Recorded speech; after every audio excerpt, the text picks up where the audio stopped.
Breakale es un laboratorio inclusivo, multidisciplinar, en el que 19 creadores con y sin discapacidad, dirigidos por 2 directores, van a tratar de crear 2 piezas que se exhibirán aquí, que sea un poco el reflejo de lo que se ha trabajado durante esas 2 semanas. Durante estas 2 semanas, acompañando este trabajo de investigación que se va a hacer en el laboratorio, hay diferentes actividades. Hay una exposición del colectivo Debajo del Sombrero, que es, digamos, uno de los proyectos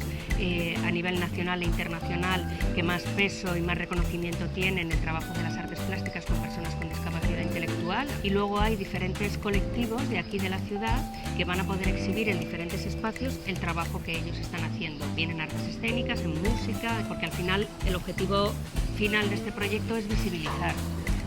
a los que ya están trabajando, visibilizar a los artistas y romper esas barreras y esos miedos que tienen otros profesionales para empezar a trabajar con la discapacidad.